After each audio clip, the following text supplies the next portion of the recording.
Hi, I'm Matt. I'm a co-founder here at Agentuity. I just wanted to run you through a quick demo of how to set up the SDR agent with Clay. This agent can help automate the process of qualifying all of your different leads and generate personalized outreach for each prospect and for each campaign, actually.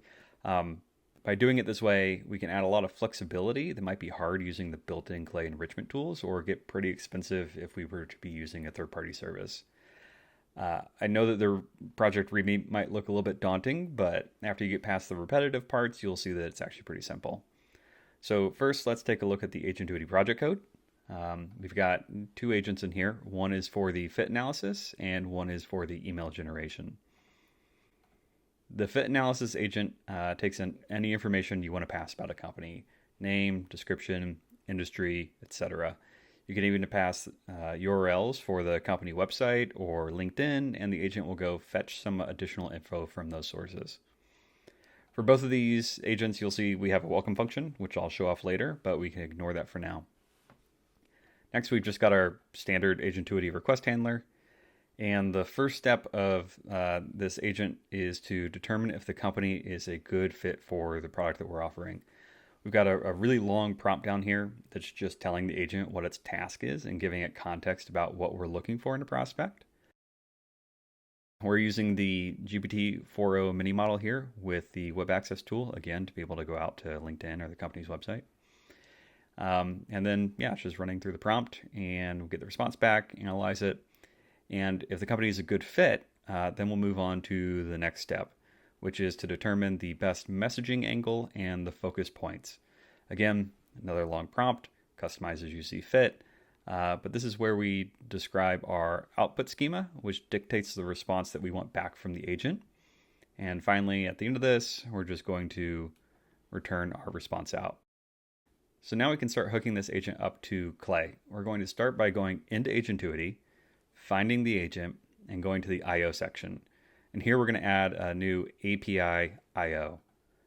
You're going to want to make sure to add an authorization header. I'll pick project for this one. And at the bottom here, you can copy out the URL and the token, and we'll need to use that inside of Clay. So we'll save that. Back in Clay, on our company table, we're going to create a new enrichment called HTTP API. If you click Add Enrichment, it usually shows up pretty quickly. If not, you can just search for it. I've already got this one set up, as you can see here, but I'll walk you through it really quickly.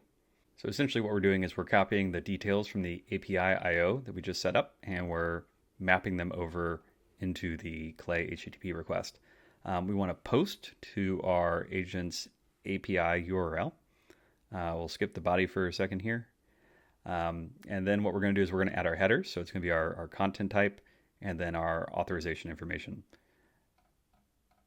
As usual, you can, of course, gate this enrichment based on a run setting, and we can also set a custom rate limit. If we go back to the body, we're just creating a JSON object that we're going to pass to the agent. Like I said before, we can pass whatever information we need in here. The better the quality of the information that you pass to the agent, the better the output. Another key thing is to use descriptive key names. That really helps the agent understand what the data is that it's looking at.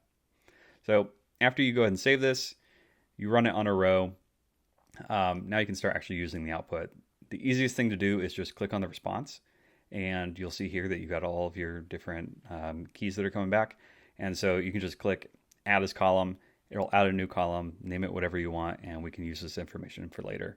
I've already gone ahead and done this, as you can see, and now we've got all the columns ready to use. Just a quick peek in here, and we can see that the agent's already thinking about how our product can help this prospect out and seeing where we can highlight our value. So now let's take a look at the email agent. This time around, we've got a pretty specific input schema. We need to pass in a person's details, again, whatever you feel is relevant, and two additional fields. One is a prompt, and this is a dynamic prompt that we're going to store inside of Clay, so you can change it on the fly or as your campaign evolves. The other is the analysis, and the analysis is just the output from the agent that we just set up. So again, we've got a welcome function here to ignore, but way down here is the actual agent code. We're pulling the values out of the input, we're defining our output schema again, and we're creating the prompt. Remember that this is an addition to the campaign-specific prompt, so try and keep the prompt in here that's coded in the agent somewhat universal. In this case, we're just telling the agent its role, giving it some general writing guidelines, telling it very little bit about our company. If you remember, the analysis agent already did a lot of the heavy lifting of determining what our value prop is, so we don't need to dump a ton of information in here about the company and the product and everything else. It's already got that a little bit later on. Next, we're just going to inject the person that we're targeting, and then finally that analysis, and then we're going to return it back out. You'll want to do the same API IO setup that we did in Agentuity for the other agent and grab those new details. And if we go look back at Clay now, we'll look at our list of people. You can see we've got all the person's details in here. We've enriched this person a little bit.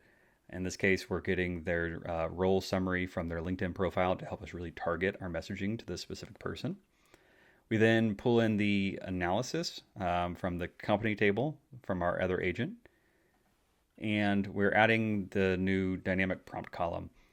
Again, this is because you may want to run different campaigns for different lists and don't want to hard code that into the agent necessarily. You can if you want, feel free. All the code's open source, change it if you want. Again, we've got another API, HTTP API enrichment here, and we're just pointing to our new agent URL. And obviously the body's a little bit different. So it's, changed to match the input schema that we defined in the email agent. It's just pulling in variables from earlier in the table and then passing along the analysis information. So we take all those pieces and we turn them into columns again. You get the subject line, your opening, etc.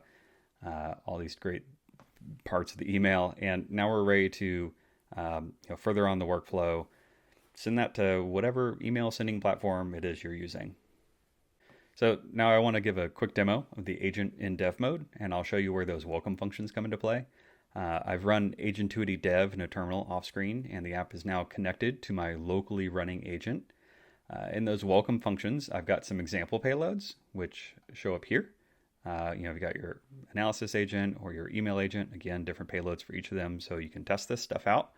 I can select one, send it over to the agent, wait for a couple of seconds for it to come back, and there we go. It's a really quick, easy way to iterate on this when you're developing, super quick and easy. And that's it. To get this agent up and running yourself, just click on the deploy button at the top of the README. Hope this walkthrough was helpful, and we hope you find this agent useful. Thank you.